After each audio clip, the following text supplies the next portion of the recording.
Histoire d'en dire plus. Moins 40. C'est le Nord.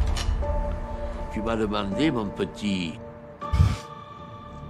Monte, on m'appelle mamie Et mamie Tromblon, elle s'est déjà fait tromper, mamie Tromblon, hein!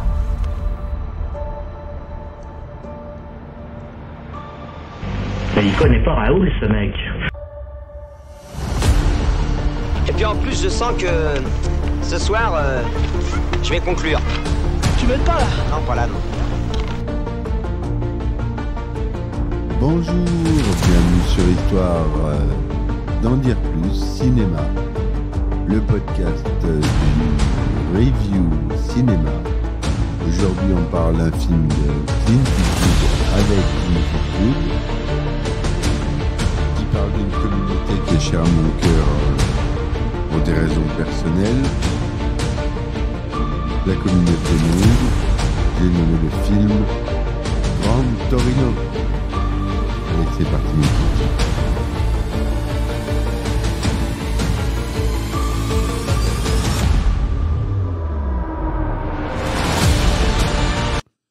Alors, Grand Torino, c'est un film américain réalisé par Clint Eastwood et sorti en 2008. Écrit par Nick Schenk, d'après une histoire de Jeff Johansson et Nick Schenk. Ce film met en scène Clint Eastwood dans le rôle principal, aux côtés des acteurs non professionnels Bi Wang et Aine Hare. La société du réalisateur, Malpaso Productions, le coproduit avec la Warner Bros, qui en assure aussi la distribution. Grand Torino marque le retour d'un Clint Eastwood en tant qu'acteur, 4 ans après $1 Million Baby. La distribution comporte une majorité d'acteurs Hmong. On peut aussi apercevoir Scott Eastwood, fils du réalisateur, dans un rôle secondaire. La musique est composée par l'aîné de ses fils, Kyle. C'est un succès auprès du public et de la critique, engendrant $269 millions de recettes à travers le monde. Le film obtient le César du meilleur film étranger en 2010. C'est un drame américain de 112 minutes et dont le résumé est ainsi. Walt Kowalski est un Polono-américain, retraité des usines automobiles Ford et vétéran de la guerre de Corée, médaillé de la Silver Star. Il vit paisiblement dans un pavillon de la banlieue de Highland Park, dans le Michigan, avec Daisy, sa chienne Labrador Retriever jaune. Jadis ouvrier, ce quartier désormais majoritairement occupé par des habitants issus, après la débâcle vietnamienne, de l'immigration Hmong. On a eu une grosse communauté Hmong aussi en France, qui les a recueillis à cette époque. Et le théâtre de violence entre bandes criminelles.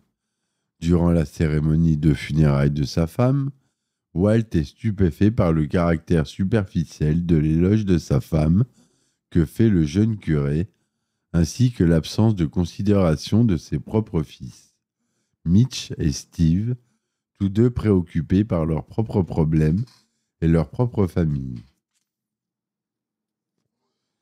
De plus, le vieil homme montre des signes de faiblesse qui semblent être interprétés comme une aubaine. Ses fils guettent l'héritage. Les voisins de Walt, les Vanglor, sont une famille Hmong, aux grandes dames de celui-ci. Shu et son frère Tao sont tous les deux adolescents de la famille. Tao, un jeune homme introverti, apparaît en premier comme la cible d'un gang mexicain qui le couvre de toutes sortes d'insultes et de menaces. Sauvé par le gang Hmong local, il subit les pressions de son cousin pour rejoindre le gang en question. Après un premier refus, il accepte finalement le lendemain. Pour ce faire, il est contraint à une initiation, voler la voiture de collection de Kowalski, une Ford Grand Torino de 72, son bien le plus précieux. Mais le vieil homme, armé d'un fusil M1 Garand, très célèbre fusil de la Seconde Guerre mondiale, fait fuir Tao. Pendant ce temps, le père Jonavitch rend visite à Walt régulièrement. Il souhaite tenir la promesse qu'il avait faite à la femme de Walt de veiller sur lui et le confesser. Vieux bougon, Walt est peu disposé à se montrer aimable, mais s'ouvre peu à peu, révélant qu'il est toujours hanté par ses souvenirs de la guerre de Corée.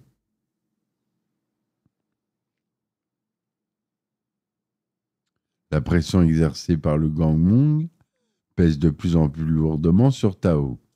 Les gangsters deviennent violents. Quand la famille de Tao et d'autres voisins Hmong tentent de les repousser, la bagarre déborde sur la pelouse de Walt. Furieux, celui-ci met en joue les membres du gang avec son fusil et ces derniers se retirent. La famille Hmong, mais aussi tout le voisinage, ne cessera de lui en être reconnaissant et Tao admet qu'il a essayé de voler la Grande Torino. Walt, souhaitant perpétuer sa tranquillité, tente sans succès de rejeter les cadeaux qui lui sont dès lors continuellement apportés par ses voisins. Plus tard, Chou se fait bloquer sur le chemin par un gang d'Afro-Américains. Ceux-ci écartent rapidement le lâche copain de la fille et se tournent vers cette dernière, se préparant à la violer. Heureusement, Walt passe dans le coin en revenant de chez le coiffeur, aperçoit la scène et sauve Chou de la situation, en conséquence de quoi Chou se lie d'amitié avec lui. Walt se retrouve invité à un barbecue de famille le jour même de son anniversaire, alors qu'il vient à peine de mettre à la porte l'un de ses fils et sa belle-fille, qui apportaient à l'occasion de leur visite des brochures et des dépliants de maisons de retraite. Il accepte l'invitation et en apprend un peu plus grâce à Chou à propos de la culture Hmong, que je connais bien, de leur alliance avec les forces armées des États-Unis durant la guerre du Vietnam et de leur statut de réfugiés politiques. Pendant ce repas, Walt rencontre le chaman de la famille qui lit la tristesse dans sa vie, et en particulier un fait du passé qu'il regrette. Plus tard, Walt améliore ses rapports avec Tao, lui fait faire de menus travaux dans le voisinage et lui décroche un travail dans le bâtiment. Il commence également à accepter les cadeaux que ses voisins laissent dans son Porsche, plus particulièrement des plats préparés. Walt fait un bilan médical et reçoit les résultats. Le film suggère qu'il ne lui reste plus longtemps à vivre. Un peu plus tard, Tao est confronté, volé et agressé par le gang de son cousin en revenant de son travail. Une sourde colère amène Walt à rendre visite à un seul des membres du gang, à le battre et lui demander de passer le message de laisser Tao tranquille. Les membres du gang répondent par une fusillade depuis leur voiture sur la maison des Vanglore. Plus tard, ils brutalisent et violent Chou. Tao, furieux, demande à Walt de l'aider à se venger. Walt accepte mais explique qu'un plan et beaucoup de prudence sont nécessaires. Il se rend chez le coiffeur, achète un nouveau costume et confesse les 3 péchés qui le torturaient depuis si longtemps. Kowalski donne ensuite sa Silver Star à Tao, qu'il avait reçue en récompense de la prise d'une mitrailleuse chinoise, puis il l'enferme dans son sous-sol. C'est à ce moment de l'histoire que Walt confesse que durant la guerre, il tua de jeunes soldats communistes de l'âge de Tao qui voulaient seulement se rendre. Il donne ensuite des indications à Chou pour libérer Tao. Pendant qu'elle va le libérer, Walt affronte les membres du gang devant leur maison. Il prend une cigarette, la porte à sa bouche, demande du feu aux membres du gang et met délibérément la main à l'intérieur de sa veste. Ses derniers mots sont « Je vous salue Marie, pleine de grâce ». Les membres du gang lui tirent dessus, croyant qu'il voulait dégainer une arme. Walt, criblé de balles, tombe à terre. Un zippo avec le blason de la première division de cavalerie dans la paume de sa main droite. Évidemment, sa mort délibérée provoque l'arrestation des membres de la bande pour l'avoir ainsi tué de sang-froid. Walt, dans son testament, stipule qu'il lègue sa maison et ses biens à l'église pour faire plaisir à sa défunte épouse. Sa grande Torino revient quant à elle à son ami Tao, à condition qu'il ne la modifie pas aux grandes dames de ses propres enfants. Finalement, Tao conduit la grande Torino avec la calme Daisy à ses côtés, sur une route au bord du lac Michigan. Et voilà l'histoire de ce fabuleux film qui parle d'un peuple méconnu qui est très intéressant et très gentil. Assez renfermé sur lui-même quand même, mais bon, ils sont très communautaires. Ils se mélangent pas. Voilà. Alors, à la production, on a Clint Eastwood, Bill Gerber, Robert Lawrence. On a dit que c'était distribué par la Warner Bros. Le budget était de 33 millions de dollars. C'est tourné en couleur Technicolor 35 mm de 39e son DTS Dolby Digital SDDS avec comme langue anglais et du Hmong. Du Hmong, pour être précis, du Hmong blanc. Parce qu'il y a plusieurs langues Hmong. Il y a le Hmong vert, il y a le Hmong rouge, il y a le Hmong noir. Et là, il parlait le Hmong blanc dans le film, si je ne me trompe pas. Le film est sorti aux États-Unis le 17 décembre 2008, en sortie limitée, et le 9 janvier 2009, en sortie nationale. Il est sorti en France le 25 février 2009. Il est classé R, restricted aux États-Unis, mais tout public en France. Clint Eastwood y joue Walt Kowalski, Bi Wang. Alors, je vous dis, c'est quelqu'un de ma famille par ex-alliance qui joue Tao, l'adolescent Hmong de Walt. Neher Shu, la sœur aînée de Tao.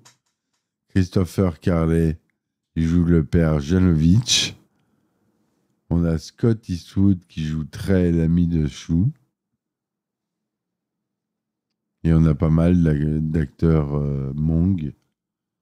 Et aussi pas Hmong. Annie R, qui joue Shu, l'aîné de Tao, n'est pas Hmong. Donc le deuxième rôle féminin n'est pas un Hmong. Grand Torino est un scénario de Nick Schenk qui est en partie inspiré de son expérience aux côtés d'ouvriers Hmong qu'il a côtoyés dans des usines. L'histoire se déroulait initialement à Minneapolis, mais Clint Eastwood a préféré la déplacer à Détroit, la capitale de l'automobile. Lorsque le projet est lancé, Grand Torino est entouré de nombreuses rumeurs. Le site American Clinical News pense qu'il s'agit d'un nouvel épisode de la saga L'inspecteur Harry. Dans une lettre adressée au site, une personne expliquait avoir rencontré des dirigeants de Village Roadshow Pictures à la recherche d'une Grande Torino de 1972 pour le nouveau film de Clint Eastwood. Dans cette lettre, il est écrit que c'est un film policier dans lequel Harry Callaghan sort de sa retraite pour traquer l'assassin de son petit-fils policier. En conférence de presse au Festival de Cannes, Clint Eastwood fait taire la rumeur en précisant qu'à 78 ans, il est bien trop vieux pour reprendre du service au sein de la police. Pour plus d'authenticité sur le choix des acteurs, Clint Eastwood a fait passer des auditions auprès de vrais Hmong non professionnels, excepté Dua Moa qui interprète Spider. Lors de sa sortie en salle, Grand Torino est largement salué par la critique, aussi bien en France que dans les pays anglophones. 81% sur Rotten Tomatoes pour 237 commentaires, avec une moyenne de 6,6 sur 10. Metacritic, 73% sur 34 commentaires. Allociné, 4,7 sur 5 sur 28 critiques. En février 2021, dans un contexte de recrudescence de racisme anti-asiatique, un an après le début de la pandémie Covid-19, Bi Wang publie un billet sur le site NBC News où il dit regretter d'avoir participé au film. Même s'il concède que le film a augmenté la représentation des Américains d'origine asiatique au cinéma, il considère aussi qu'il a joué un rôle dans la banalisation des violences physiques et verbales anti-asiatiques. Selon lui, les blagues du film sur les Asiatiques ont été utilisées contre nous et nous ont poussé à la soumission silencieuse. Gran Torino a d'abord connu une sortie limitée aux États-Unis le 12 décembre 2008 dans 6 salles, engrangeant 271 000 $ de recettes le premier week-end d'exploitation. Au 25 décembre 2008, le film passe à 84 salles, ce qui lui permet de réaliser une recette de 1 500 000 $ en seconde semaine, avec une hausse de 285%. En France, le film totalise 3 411 000 entrées à la fin de son exploitation, dont 1 96 000 à Paris. Il se classe 10e à la place des meilleurs films au box-office et le place 5 sur Allociné dans la classe meilleur film de tous les temps. Donc la recette mondiale est 269 958 $. Voilà. Voilà ce que je voulais vous dire sur ce film qui m'est cher, qui parle d'une communauté qui m'est chère aussi. J'espère que ma chronique vous aura plu. N'hésitez pas à mettre 5 étoiles sur votre plateforme. Ça coûte rien et ça m'aide beaucoup à faire avancer le podcast et à pouvoir vous proposer du contenu chaque semaine. Donc je vous remercie de le faire. Ça coûte rien, inscrivez-vous. Juste un mail à remplir, un petit mot de passe et vous avez un compte et puis vous pouvez laisser des notes. Donc merci de le faire. Merci à tous ceux qui le feront. Merci à tous ceux qui me soutiendront sur mes différentes plateformes telles que Ulule ou Patreon ou Tipeee. Merci d'avance. À bientôt et ciao ciao. Histoire d'en dire plus. Moins 40. Chez le Nord. Tu m'as demandé, mon petit. Bon, et on m'appelle mamie Et mamie Tromblon, elle s'est déjà fait tromper, mamie Tromblon, hein?